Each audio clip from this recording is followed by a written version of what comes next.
बिस्मिल्लाहिर्रहमानिर्रहीम अस्सलाम वालेकुम। This is Ridwan। Welcome back to Trade Wiz YouTube channel. काफ़ी दिन बाद मार्केट अपडेट की वीडियो ला रहे हैं आपके सामने। आप लोगों के कुछ कमेंट्स हैं वो भी देखेंगे, मार्केट का एनालिसिस भी करेंगे और कुछ स्क्रिप्ट्स का एनालिसिस करेंगे और मार्केट का केएससी का थोड़ा ओवरव्यू भी लेंगे। तो लेट्स गेट स्टार्टेड। आज मार्केट में हमें 400 समथिंग पॉइंट्स की मंदी देखने को मिली है। कल हमें समथिंग समवेयर अराउंड 50 पॉइंट्स की नेगेटिव मार्केट बंद हुई थी। और टॉप एक्टिव स्टॉक्स में आपके पास पीपीएल है, बीआईपीएल है, एफसीसीएल है, नेशनल बैंक ऑफ पाकिस्तान है, बैंक ऑफ पंजाब है, आयशा स्टील मिल्स है और बाकी कुछ अदर स्टॉक्स भी अवेलेबल हैं। टॉप एडवांसर्स में कोई अच्छा स्टॉक मुझे नज़र में नहीं आता। एयरलिंक कुछ कदरे बेहतर है।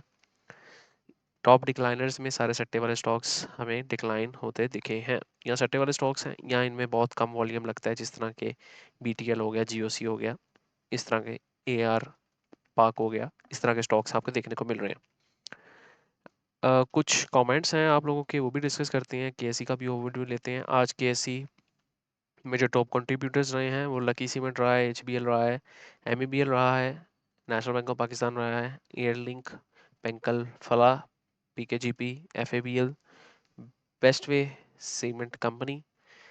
नेगेटिव में मोस्टली आपके पास ऑयल एंड गैस के और फर्टिलाइज़र के स्टॉक्स रहे हैं। यहाँ पे fertiliser and oil and gas सारा डाउन आ जाए आपको देखने को मिल रहा है। बाकी सीमेंट सारे पॉजिटिव हैं। बाकी इसकी मेन वजह ये है कि आज हमारे पास एक न्यूज़ आई थी जिसमें let me read that news for you. और वो न्यूज़ आपके पास ये थी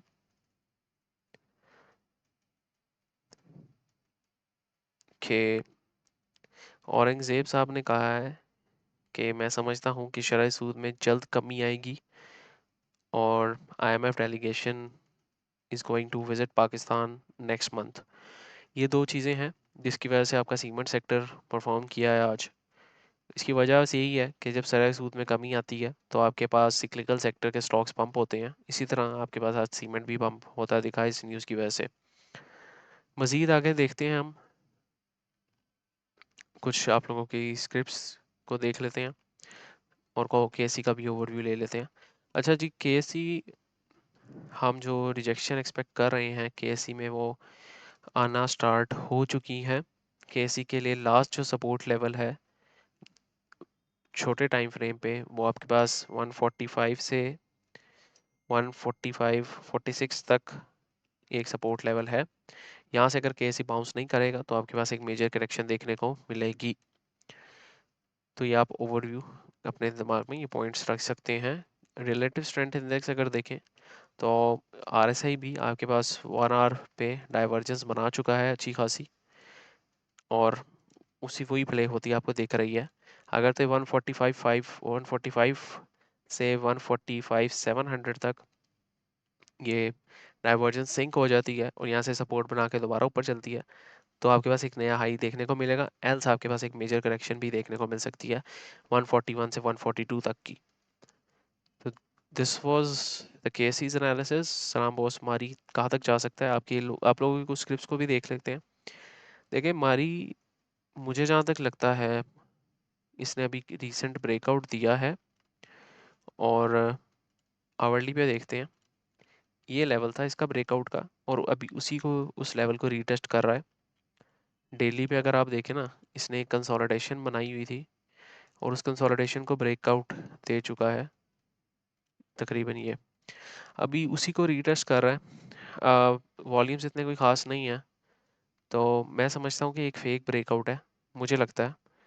लेकिन मैं इसमें एंट्री तब ही बनाऊँगा जब ये 670 को क्रॉस करेगा। देन मैं इसके टारगेट्स मज़ीद 710 720 के रखूँगा। तो मेरा पॉइंट ऑफ इंटरेस्ट होगा कि 670 को क्रॉस करे, देन मैं इसमें एंट्री बनाऊँ। क्योंकि अभी देखें ये फेक ब्रेकआउट्स आते रहते हैं।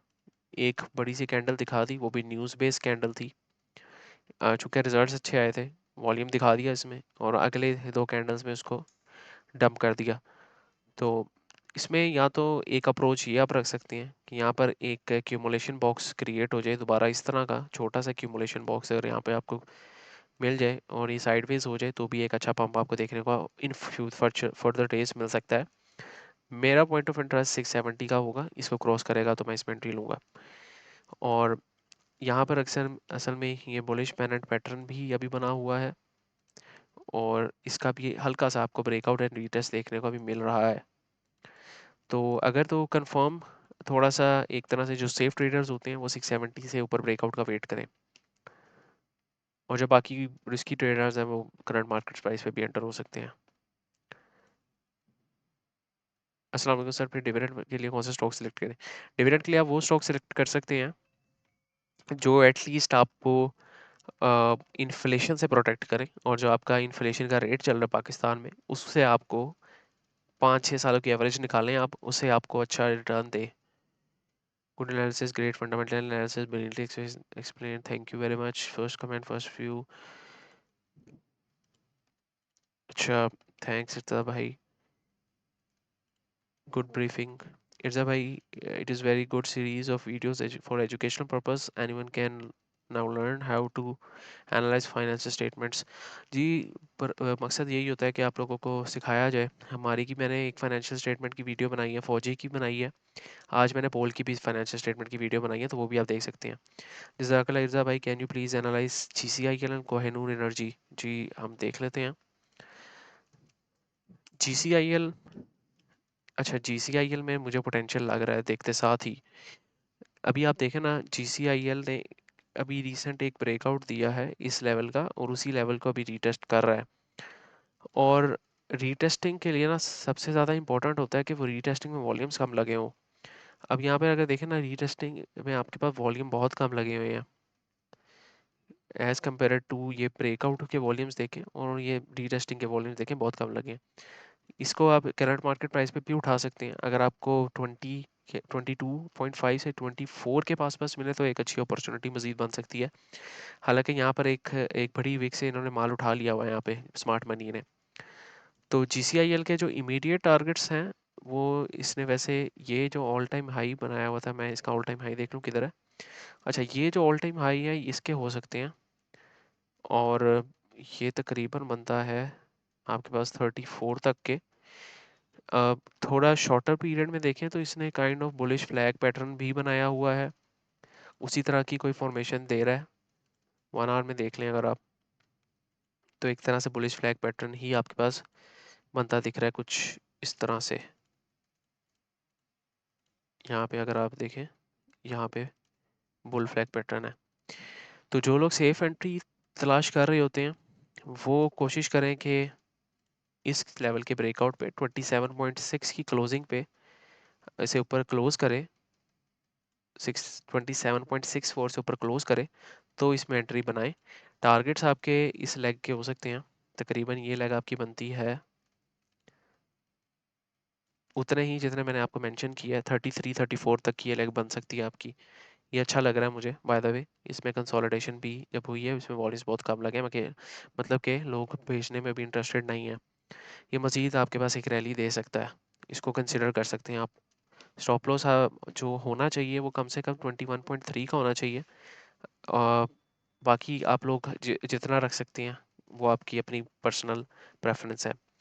कुछ लोग इधर इस लो का भी रख सकते हैं, 17.64 का, 17-18 का रख सकते हैं, लेकिन मिनिमम मिनिमम 21 तक का होना चाहिए स्टॉप लॉस।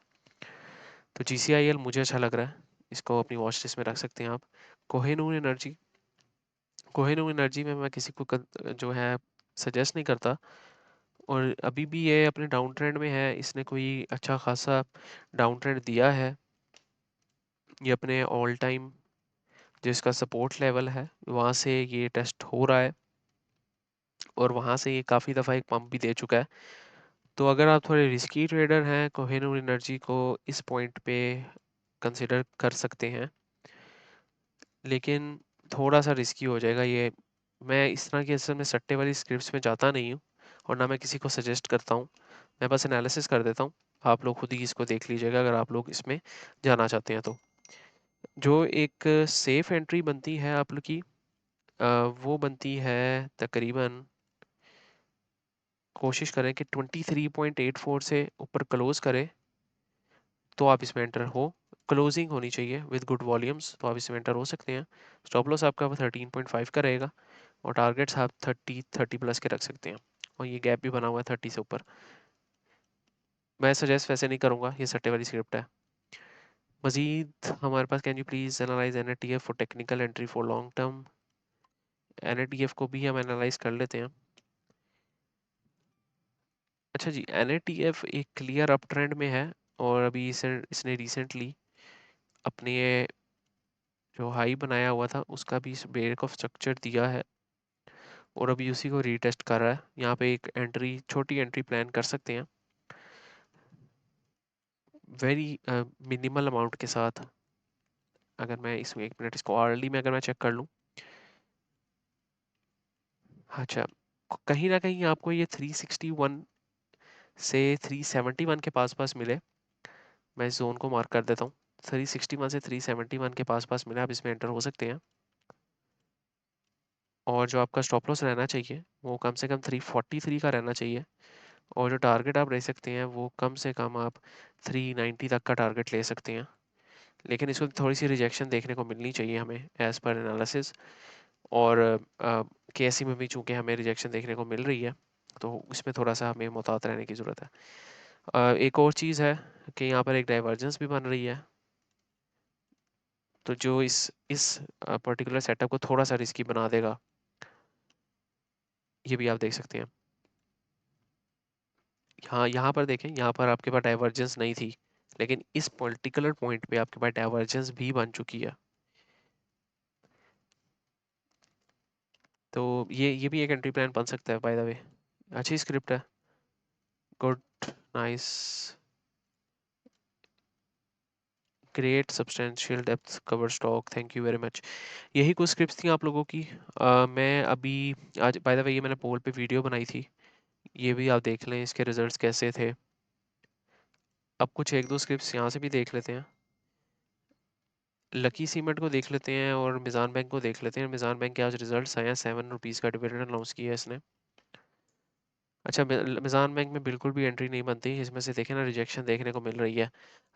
आज मुझे लगता है कि इसका जो आपके पास आया होगा ना, क्या कहते हैं उसको, जो आपके पास सेटलमेंट रेशियो आई होगी वो भी बहुत कम आई होगी, क्योंकि ये मुझे लग रहा है कि डिटेल्स को चिपका के माल निकल गए हैं। अब यहाँ पे देखें, यहाँ पर भी एग्जैक्ट डाइवर्जेंस बनी हुई है, इसमें अभी नहीं एंट्री ना ही करें तो बेहतर है, आप लोगों के लिए बेहतर होगा।